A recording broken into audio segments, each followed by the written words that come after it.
오늘 감사주의를 맞이해서 우리 성도님들 감사가 어떤 의미인가를 한번 생각해 보기를 원합니다. 비록 제가 추수감사절의 유래를 말하지 않아도 여러분들 감사절의 유래를 잘 아실 것입니다. 청교도들이 1620년 전에 와서 청교도들이 종교의 박해를 피해서 신앙의 자주를 찾아 1620년 메이플라워를 타고 매사추세츠에 도착했다고 합니다. 그래서 1621년 가을 첫 수학을 해서 성공적으로 해서 그 인디안들을 초대해서 하나님께 감사하는 예배를 드렸다고 합니다. 오늘 저는 여러분들과 감사주의를 맞이해서 감사가 어떤 것인가를 한번 생각해 보기를 원합니다. 감사가 어떤 것인가. 오늘 15절에 이런 말씀이 있어요. 그리스도의 평강이 너희 마음을 주장하게 하라. 감사와 평강이 관계하고 있다라는 것을 본문은 말해주고 있습니다. 여기 15절, 16절, 17절에도 계속 감사하는 자가 되라, 감사하는 마음으로 하나님을 찬양하고 아버지께 감사하라. 3번에 걸쳐서 감사가 나옵니다. 그러니까 감사하라는 것을 단순히 그냥 하나님께 감사하라는 것이 아니라 감사와 평강이 관계하고, 감사와 말씀이 감사하고, 감사와 또한 그리스도 중심의 삶이 관계하고 있다는 것을 가르쳐주고 있습니다. 먼저 첫 번째로 감사와 평강이 관계하고 있다. 우리는 평강하고 감사하고 어떤 차이가 있을까, 관계할까라는 것을 상관관계로 별로 생각하지 않지만 이 평강이 굉장히 중요합니다. 왜냐하면 감사의 뿌리는 하나님이 우리에게 주신 구원입니다. 구원으로 인해서 우리가 감사하기 때문에 감사하는 이유에 대해서 한번 생각해 보기를 원합니다. 그리스도의 평강이 뭘까요? 우리 성도님들은 마음에 평안함이 없을 때 그래도 내가 좀 평안한 상태를 유지해야지, 평안해야지, 내가 이러면 안 되는데 평안해 봐야지 하고 우리 자신을 평안한 마음을 가지도록 이렇게 노력할 때가 있습니다. 그것도 나쁜 건 아닙니다. 그러나 여기서 나와 있는 평강은 우리에게 속한 평강이라고 하지 않습니다. 그리스도의 평강이라고 말씀하고 있습니다. 그럼 그리스도의 평강이 어떤 평강일까요? 우리가 하나님과 평강한 관계를 가지고 있었을까요? 우리가 그리스도와 화평한 관계를 가지고 있을까요? 우리가 여기 성경 항상 읽을 때 요즘에 골로새서 20장 21절 22절을 읽습니다. 근데 거기 보면 이런 말씀이 있어요. 우리가 오늘도 읽었습니다. 20절에 보면 그의 십자가의 피로 화평을 이루사 만물고 땅에 있는 것들이나 하늘에 있는 것들이 십자가의 피로 우리가 화평을 이루었다라고 말합니다. 그리고 또한 이제는 전에 악한 행실로 멀리 떠나 마음으로 원수가 되었던 너희를, 우리가 하나님과 관계 속에서 예수님을 믿기 전에 우리가 마음으로 원수가 되었었어요. 우리 악한 행실로. 그러나 이제는 그의 육체의 죽으심으로 말미암아 화목하게 하사, 예수님의 죽으심, 그의 피로 말미암아 우리가 화평하게 됐고 화목하게 됐습니다. 우리가 화평, peace, 그 다음에 reconciliation, 화목하게 되었다라고 성경 우리에게 말씀하고 있습니다. 성경에서 그래서 로마서 같은 경우에도 우리 주 예수 그리스도로 말미암아 하나님과 화평을 누리자. 우리는 예수님으로 말미암아 화평을 누릴 수 있는 자입니다. 그래서 예수님을 믿으셔야 돼요. 그래서 예수님을 믿음으로, 마음으로 꼭 믿으시기를 바랍니다. 잘 믿어지지 않으신 분들도 이 기회를 통해서 예수님을 꼭 믿으셨으면 좋겠습니다. 그래서 성경은 또 그렇게 말하고 있습니다. 뭐라고 되어 있냐면요, 곧 우리가 원수 되었을 때, 사실 원수 되었다는 것이 아까도 우리의 죄로 인해서 하나님과 우리가 스스로 하나님과 원수가 되었다는 것이죠. 우리가 원수 되었을 때 그의 아들의 죽으심으로 말미암아 하나님과 화목하게 되었은즉, 결국 우리가 예수님의 죽으심으로 말미암아 하나님과 화목하지 않았던 자가 화목하게 됐어요. 화평하게 됐다는 거예요. 그래서 구약성경에서도 그 peace offering, 그 화목 제물 하나님 앞에 드리는 이유가 바로 예수 그리스도의 자신이 화목 제물로 드려주신 그 십자가에서의 그 희생 제사를 다 예표하고 있다라는 것입니다. 오늘 그런 측면에서 그 평강이라는 것이 예수 그리스도가 십자가에서 하신 일, 그분의 죽으시고 부활하신 그 우리를 위해서 대속하신 그 일로 말미암아 우리가 화목하게 되었어요. 우리가 화평하게 됐어요. 그 화목, 그 화평하게 된 것이 그리스도가 우리에게 주신 평강입니다. 여러분, 이 평강은 우리의 노력, 우리의 행위로 이루어진 평강이 아닙니다. 전적인 하나님의 은혜로 말미암아 구원받은 자에게 주시는 선물이 바로 그리스도의 평강입니다. 여러분, 이 평강은 그리스도께 속한 것이지 그리스도로 말미암아 온 것이지 우리로부터 온 것이 아니라는 것입니다. 여러분, 이것은 하나님의 선물이요, 구원받은 자에게 그리스도의 구속하심으로 말미암아 그의 피로 말미암아 우리가 받게 된 선물이 바로 평강입니다. 화목하게 된 자들이, 하나님과 화평하게 된 자들이 우리가 받게 된 평강이 여러분들의 마음속에 있는 평강입니다. 이 평강을 가지고 살아가세요. 괴로우나 때로는 힘들고 답답한 상황에서도 그리스도께서 주시는 그 평강, 예수를 믿어서 우리가 화목하게 된 자에게 주시는 그 평강이 우리 성도님들에게 충만히 임하기를 간절히 소원하고 축원합니다. 그래서 그리스도의 평강이 어떻게 됩니까? 너희 마음을 주장하게 하라.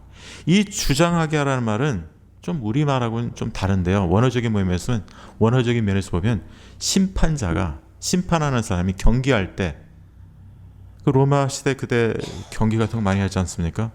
그 경기할 때 심판이 말하는 겁니다. 심판이 주장합니다. 심판이, 그래서 영어 성경에 보면 rule이라는 말, let the peace of Christ rule in your heart. rule이라는 단어 성경이에요. rule이라는 말은 지배한다, 다스린다는 의미가 있어요. 규칙이라는 명사로 되어 있지만 이것은 다스린다, 다스린다는 의미가 있어요. 그래서 누가 우리의 마음을 다스리냐면 그리스도의 평강이 우리의 마음을, 너희 마음을 다스리게 하라는 거예요. 이건 좀 다시 한번 생각해 봐야 돼요.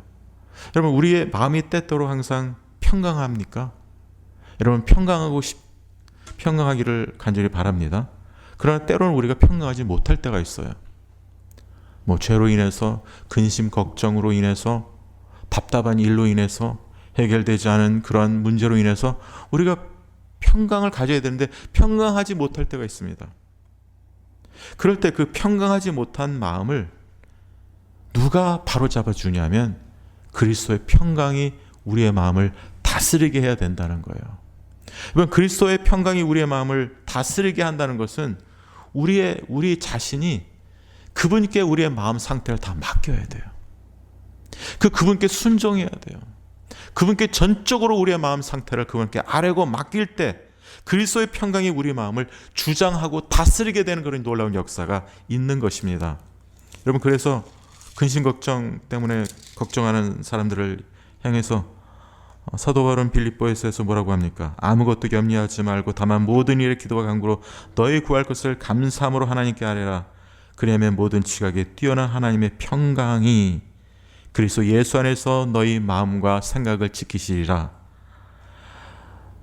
염려하지 말고, 아무것도 염려하지 말고 다만 모든 이들의 기도와 간구로 아뢰라는 거예요. 그냥 아뢰는 것이 아니라 구할 것을 감사함으로 아뢰야 된다는 거예요. 여러분, 이 감사함으로 아뢰일 때 하나님께서 우리에게 모든 지각이 뛰어난 평강으로 우리를 지켜주신대요. 그러니까 감사하는 자들이, 감사함을 하나님 앞에 믿고 아뢰는 자들에게 하나님이 평강을 주세요. 그것도 모든 지각에 뛰어나다는 말은 뭐냐면, 모든 지각에 뛰어나다는 말은, 이 지각이라는 것은 understanding, 우리의 이해입니다. 이렇게 됐으니까 우리가 이제 내가 마음에 평강이 와야지. 그리고 세상의 모든 평강은요, 세상적인 평강은 어떤 조건이 성취되었을 때, 만족되었을 때 우리가 평강을 갖게 됩니다. 뭐가 있을 때, 뭐가 내가 바라던 것이 성취됐을 때. 근데 이 지각에 뛰어나다는 말은, 지각의 영어나 헬라어로 보면 지각을 초월하신다는 거예요. Transcendental Peace라고 말하고 있어요. 그러니까 이것은 지각에 초월하고 지각을 뛰어난 거예요. 내 이해와 상식을 훨씬 뛰어넘는 그런 하나님의 평강이 너의 마음과 생각을 지키신다는 거예요. 여러분, 그건 놀라운 거죠. 나에게 속한 평강이 아니에요. 나로부터 말미암아 오는 평강이 아니라 이건 전적으로 하나님께로부터 오는 그리스도께 속한 그 평강이 나의 마음을 지켜주신대요. 언제요? 우리가 하나님께 구할 때, 감사함으로 그분께 아뢰고 맡기고 구할 때 그런 놀라운 평강이 우리에게 온다는 것이죠. 그러니까 이 평강이라는 것은 사실 예수 믿는 자, 구속을 받은 자에게 주시는, 그 구원을 받은 자에게 주시는 그런 평강입니다. 근데 이 평강은 그냥 우리에게 그냥 그 구원 받았을 때만 갖는 게 아니라 그 평강이 우리의 삶을 주장해 주는 거예요. 때로 괴롭고 힘들 때, 때로는 심지어 하나님 앞에 주님 뜻대로 살지 못하고 있을 그 순간에도 평강이 우리의 마음을 주장하게 하라는 거예요. 여러분, 그게 뭘까요? 그게 주님 뜻대로 사는 삶이에요. 그게 감사의 삶입니다. 그 하나님의 마음, 하나님의 평강이 우리의 마음을 주장해서 결국 하나님의 뜻대로 살아가는 삶, 그게 구원받은 자의 삶이요, 성화된 자의 삶이라고 성경은 가르쳐주고 있어요. 그래서 우리 성도님들, 여러분의 마음을 누가 주장해야 될까요? 그리스도의 평강이, 그리스도의 평강이 여러분의 마음을 다스리게 하셔야 됩니다. 다스린다는 것은 내가 그 다스림을 받겠다는 거예요.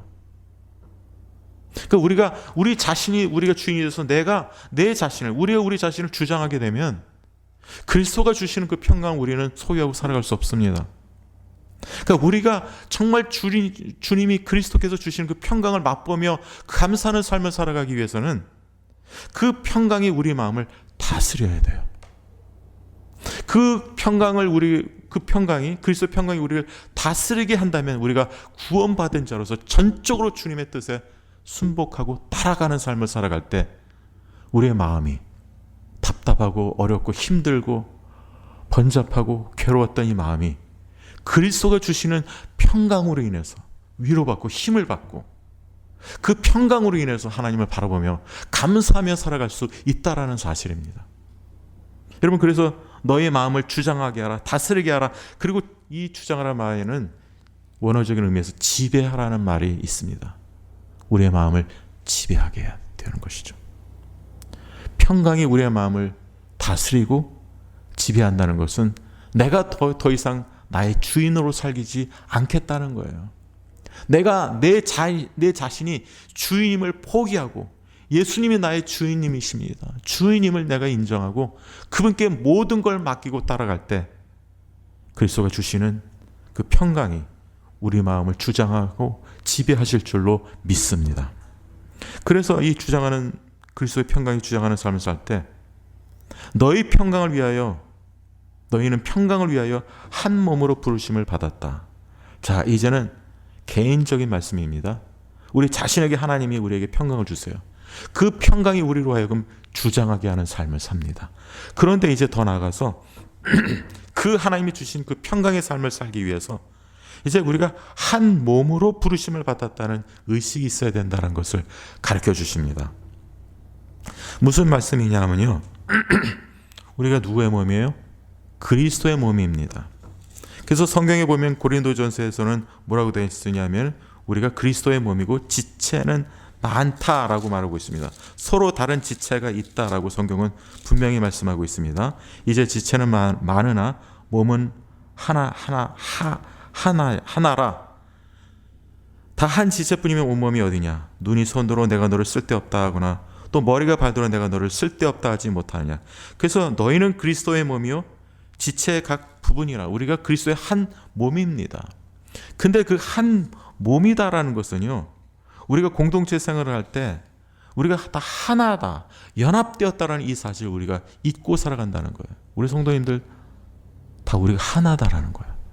그리스도의 몸된 그 몸 안에서 여러분들이 다 각기 다른 지체지만 결국 그리스도 안에서 하나로 연합된 몸이다. 그리스도의 몸을 이루고 있다라는 생각이, 그런 말씀이에요. 우리가 다 그리스도의 몸이에요. 근데 그 그리스도의 한 몸으로 부르심을 받았다는 것은 이제 더 이상 내가 다른 지체이기 때문에 개인 플레이를 하지 말라는 거예요. 개인 플레이를 하면서 사람들이 부딪힙니다. 근심 걱정하면서 사람들과 갈등과 싸움과 다툼과 분쟁이 일어나고 질투시게 합니다. 그럴 때 어떻게 해요? 우리가 한 몸이라는 사실을 기억해야 된다는 거예요.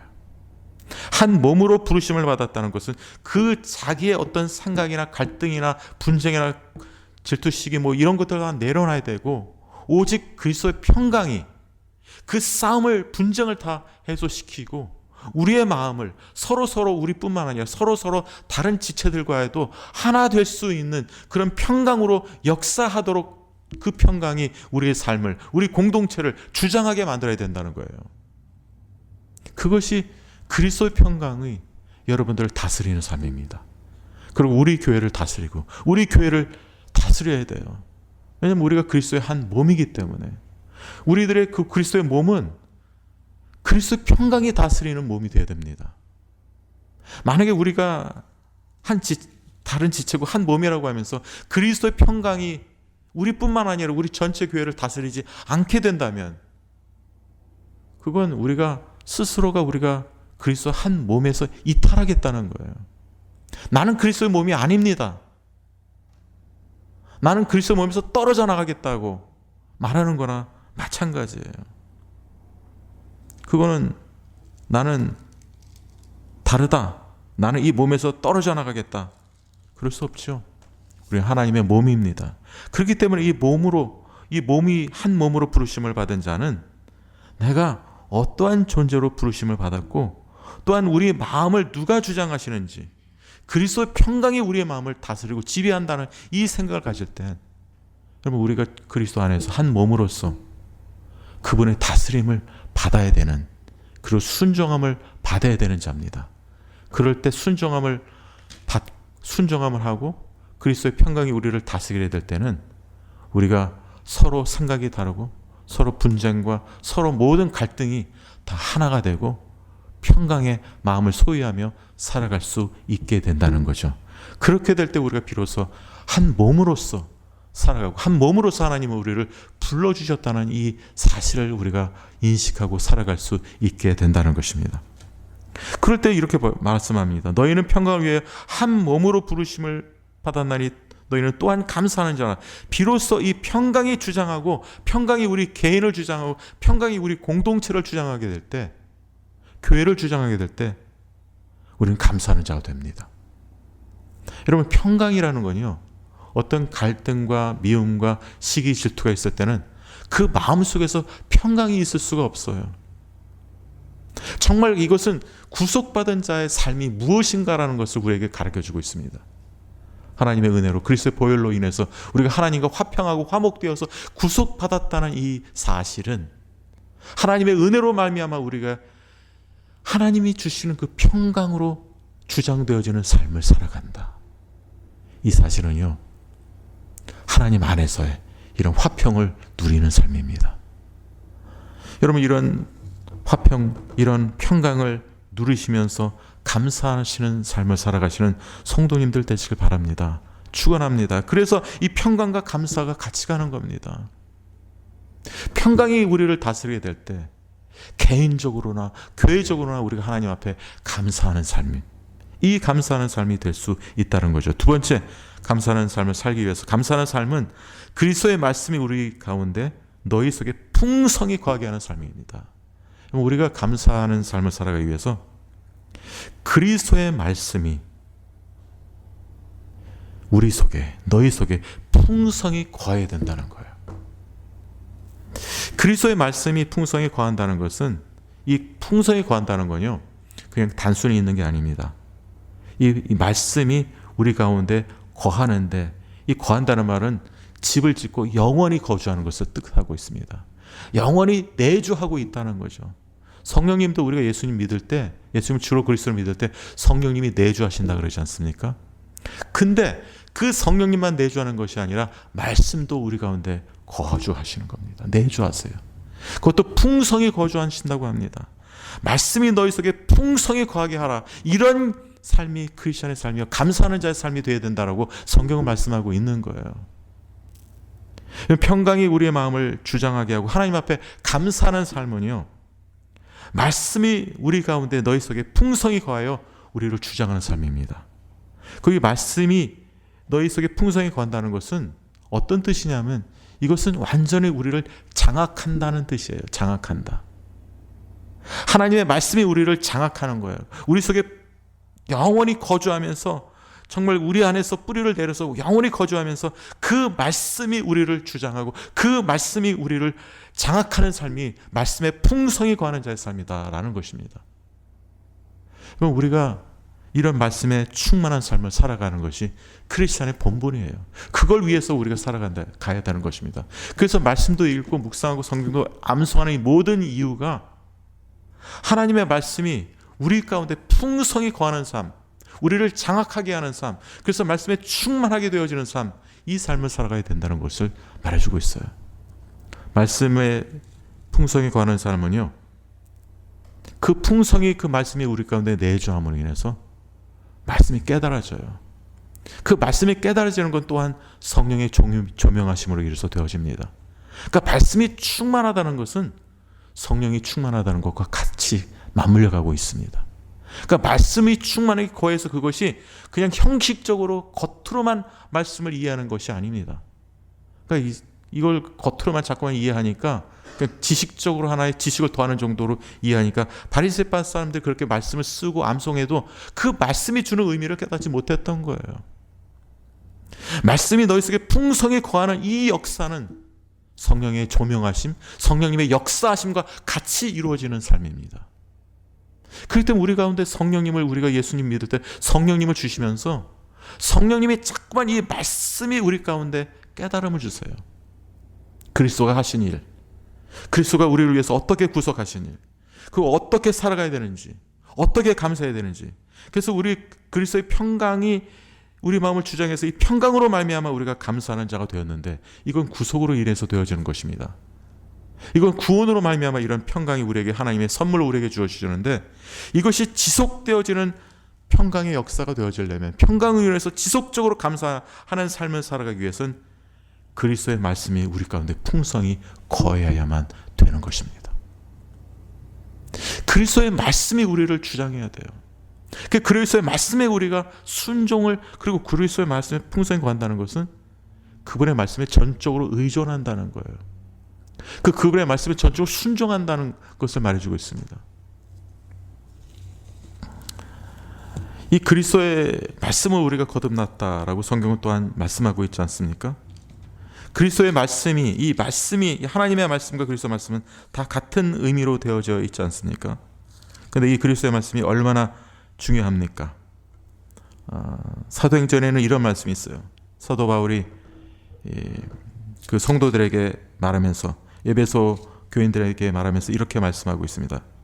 지금 내가 여러분을 주와 및 그 은혜의 말씀에 부탁하노니 그 말씀이 여러분을 능히 세우사 거룩하게 하심을 입은 모든 자 가운데 기업이 있게 하시리라.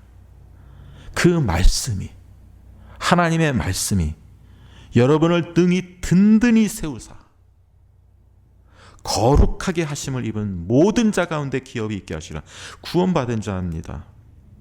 근데 구원받은 자를 하나님의 말씀이 실제로 든든히 세우고 거룩하게 하시는 이 성화의 삶을 이루어가는 것이, 이것이 말씀의 사역이라는 거예요. 그 말씀이 역사할 때 성령님이 또 더불어 역사하신다는 거예요. 이게 말씀과 성령이 같이 되어지는 역사라는 거예요. 그래서 말씀 충만과 성령 충만은 같이 갑니다. 여러분, 그래서 에베소서에도 성령이 충만할 때 되어지는 그 결과나 말씀에 충만한 결과가 같이 이루어진다라는 이 사실을 여러분들 기억하시기를 바랍니다. 여러분, 그런 측면에서 다시 한번 성령님의 역사는 말씀과 같이 하고 말씀의 역사는 성령님과 같이 한다는 이 사실을 기억하시기를 바랍니다. 그래서 우리가 읽은 이 본문에서도 이 말씀이 너희 속에 풍성히 거하여 너희를 장악하여 너희를 주장하여, 이런 말이에요. 장악한다, 거할 때 영원히 거주하는 거예요. 우리의 말씀에 성령님처럼. 믿는 자는요, 성령님 받았죠? 성령님 받았을 때 그 성령님을 받았다는 게 뭐냐면 계속해서 하나님이 우리가 말씀을 읽을 때 그 말씀을 깨닫고 이해시켜요. 성령님께서. 그래서 그 말씀이 우리 가운데 내주하고 그 말씀이 우리 가운데 정말 깨달음을 받아서 그 말씀의 이끌림을 사는 삶을 하시는 분이 바로 성령 하나님이세요. 믿지 않는 사람들은요, 말씀이 내주하지 않습니다. 말씀을 읽어도 깨닫지 못해요. 말씀의 그 의미가 무엇인지 몰라요. 그 이 말씀은 우리가 성령 충만하다가도 잘못된 길로 갈 때, 엇나갈 때 우리가 항상 생각해야 돼요. 성령 충만이 뭔가? 내가 좀 감정에 충만하다고 사람들은 성령 충만하다고 생각하는 사람들이 있어요. 제가 어느 아는 목사님이 이제 선배 목사님인데 저희 교단 목사님 아니세요. 그분이 이제 타주에서 목회를 하실 때 그런 말씀을 하세요. 타주에서 목회를 하시는데 그 자기네 교회 어떤 교회냐면은 그 예언자들을 초빙해서 예언자들한테 그 예언의 말을 듣는다고 합니다. 근데 그래서 막 그렇게 해서 자기가 그분이 이제 그런 가운데 그런 교회에서 그런 교회 이제 부임해서 그 교회를 이제 이끌어 나가셨어요. 그래서 나중에 결국 잘 하셨어요. 근데 그 과도기전 그 과정에 그 예언자의 말을 자꾸 듣고 하는 그 성도들이 자기들이 굉장히 신령하다 뭐 하다 생각하지만 그 교회의 문제점은 뭐냐면 그 목사님이 그러시더라고요. 입을 열면 항상 거짓말 한다는 거예요. 자기가 너무 답답했다고. 아니 신령하고 영적이다고 하는 사람이 입을 열면은 항상 거짓말 한다는 거예요. 여러분 그것이 과연 성경적인 성령 충만일까요? 성령 충만은 그냥 감정적인 충만이고 성령 충만은 어떤 신비적인 것을 보고 그것을 추구하는 게 성령 충만입니까? 만약에 그것이 성령 충만한 삶이다라고 주장한다면 그들의 삶으로서 그것을 증명해야 돼요. 그들의 삶이 정말 말씀에 입각해서 말씀에 따라서 말씀이 그들을 장악하고 주장하는 그런 삶으로 이어질 때 그것은 참다운 성령 충만이 될 수 있다는 것입니다. 그래서 우리는 항상 성령 충만한 삶을 살아가야 됩니다. 그리고 말씀 충만한 삶을 살아가야 됩니다. 그러나 내가 조금 이상한 그런 경험을 했다고 내가 성령 충만하다고 생각할 때 사람들이 보여주는 특징이 교만해집니다. 여러분 성령 충만하면요, 말씀에 충만하면 겸손해져야 됩니다. 왜냐? 이 구원의 삶이 나로부터 온 것이 아닙니다. 그리스도가 십자가에서 하신 그 피로 인해서 화목하게 되고 화평하게 되었기 때문에 나의 공로와 나의 노력으로 된 것이 아니에요. 우리는 다 똑같은 죄인입니다. 여러분과 저는 다 똑같은 죄인이에요. 어떤 사람은 제가 더 특별한 죄인입니다. No, 아니에요. 어디가 뭐 특별한 죄인이 있고 뭐 더 나은 죄인이 있습니까? 그건 정말 비성적인 말씀입니다. 아니 죄인은 다 같은 죄인이지 좀 더 나은 죄인이 있고 좀 더 못한 죄인이 있습니까? 아니에요. 다 죄인은 같습니다. 심지어는요, 어떤 사람이 사람을 죽인 그 사형수가 잘못되지 않았다는 거 아닙니다. 사형수고 또 하나님 앞에서 죄인이지만 우리들도 그거랑 똑같은 죄인이라는 사실을 우리는 인식해야 돼요. 정말 극악무도한 죄인들을 볼 때 도덕적으로는 잘못했습니다. 그러니까 그 사람들은 뭐 정말 아주 죽을 아주 정말 나쁜 죄인이라고 생각해서 우리는 좀 나은 죄인이야, 그렇게 착각할 때가 있어요. 그러나 우리도 하나님의 은혜가 아니었으면 우리도 그렇게 될 수도 있었던 거예요. 하나님의 은혜가 아니면요, 우리도 나중에는요, 결국은 죽어서는 다 지옥 형벌에 빠질 수밖에 없는 똑같은 죄인인 거예요.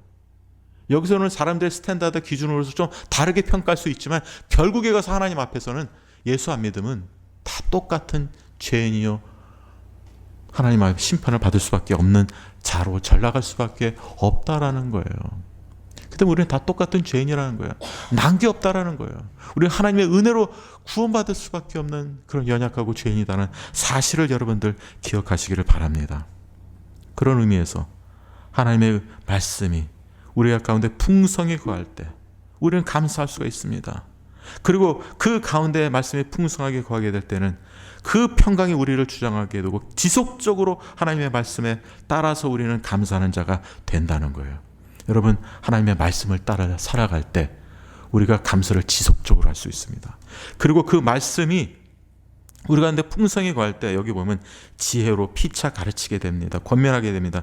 이것은 공적인 가르침은 아니에요. 공적인 설교나 공적인 가르침이 아닙니다. 왜냐하면 피차, 완화로 서로 가르치며 권면한다는 것은 나눔 정도입니다. 나눔. 그러니까 쉐어링하고 나누면서 서로 가르치고, 왜냐하면 일방적으로 선포하고 설교하고 선포하고 가르치는 그런 공적인 가르침, 공적인 설교가 아니라 서로 가르치고 피차 가르치고 권면하는 것은 나눔을 뜻하고 있어요. 사실 이 골로새 교회는 어떤 교회냐면요, 이단이 들어왔던 교회입니다. 예수 그리스도의 육체의 죽음으로 말미암아 화목하게 되었다는 것을 부인했던 교회가 이 골로새 교회예요. 이단이 틈탔던 교회입니다. 그렇기 때문에 이런 어떤 교리적인 그런 설교를 이 골로새서 1장서부터 쭉 하고 있습니다. 왜냐하면 육체의 죽음을 그들은 믿지를 않았었어요. 이 고린도 교회, 골로새 교회 침투했던 이단들은 예수님의 죽으심을 믿지 않은 거예요.